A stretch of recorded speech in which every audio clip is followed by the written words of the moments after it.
Hello everyone, তো তোমাদেরকে স্বাগত জানাই আমার নতুন একটি ভিডিওতে। তো এখন বাজে দুপুর 12টা মতো, আর আমি আর ভূতু বেরিয়ে পড়েছি দিদি বাড়িতে যাওয়ার জন্য। তো চলো ভিডিওটা শুরু করা যাক। খুশি তো আমি রাস্তায় যাওয়ার সময় কুটু ভুতুর জন্য চিপস কিনে নিয়েছিলাম, তো সেটাই ওদেরকে দিয়ে দিলাম। তো তারপর এখানে আমি কুটুকে ডাকছিলাম যে আয় একটু আদর করি। তো এই লোককে একটু জড়িয়ে ধরলাম, তারপর আমার যেটা কাজ ছিল সেটা শুরু করে দিলাম। তো আজকে আমি গিয়েছিলাম মেনলি দিদিকে স্বাদ দিতে। দিদিকে সবাই এর আগেই স্বাদ দিয়েছে, আমার দিদি প্রেগনেন্ট বর্তমানে, তো সবাই স্বাদ দিয়েছে। তো আমারও ইচ্ছে ছিল যে আমিও একদিন ওকে খাওয়াবো। তো সেই জন্য ও আমাকে বলেছিল যে যেদিন তুই আমাকে খাওয়াবি তো সেদিন তুই আমাকে মাটির থালায় খাবার খেতে দিবি। তো সেই জন্য আমি মাটির থালা ওর কথা মতো কিনে এনেছি।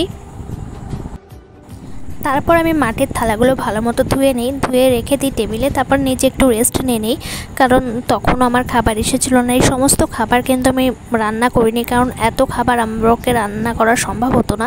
তো সেই জন্য আমি কৃষ্ণনগর মাদার্স হাট থেকে খাবারগুলো সব অর্ডার করেছিলাম। এখানে আমি ওর জন্যে আমার সাধ্যমতো যতটা মানে যা খেতে ভালোবাসে সব কিছুই অর্ডার করেছিলাম। আর এদিকে নিচে মাইমা আমাদের খাবার রেডি করছিল। আর সেদিন ছিল সানডে, তো সেই জন্য দিদিও বাড়িতে মাটন করেছিল। আর দিদি মাটনটা খুব সুন্দর করে। তো আমি যে খাবারগুলো অর্ডার করেছিলাম তার মধ্যে মাটন ছিল না, তার মধ্যে মাছ ছিল, মানে কাতলা মাছের কালিয়া ছিল।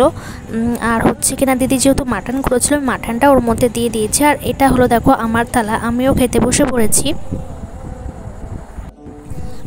আর এতদিন ধরে একটা প্রচলিত ব্যাপার আছে যে বিবাহিত হলেই একমাত্র স্বাদ দেওয়া যায়, অবিবাহিত কেউ স্বাদ দিতে পারে না, বা স্বাদের অনুষ্ঠান তাদের কেউ নেমন্তন্ন করে না। কিন্তু আমি সেরকমটা মনে করি না। স্বাদ মানে ইচ্ছে পূরণ। তো সেই জন্য আমারও ইচ্ছে ছিল ওকে খাওয়ানো, আর ও চেয়েছিল, তো সেটাই করেছিলাম। আর এখন সন্ধ্যাবেলা, বিকেলে দুপুরে সমস্ত অনুষ্ঠান শেষ হয়ে গেছে। এখন সন্ধ্যাবেলা আমি একটু বসে আছি, আর আমি আরও একটু গল্প করছিলাম। আর ওইদিকে ও বলছিল ও রিলস করবে, সেই জন্য ও রেডি হয়ে গেছে। তো আজকের মতো ভিডিওটা এখানেই শেষ করছি। তোমাদের কেমন লাগলো জানিও।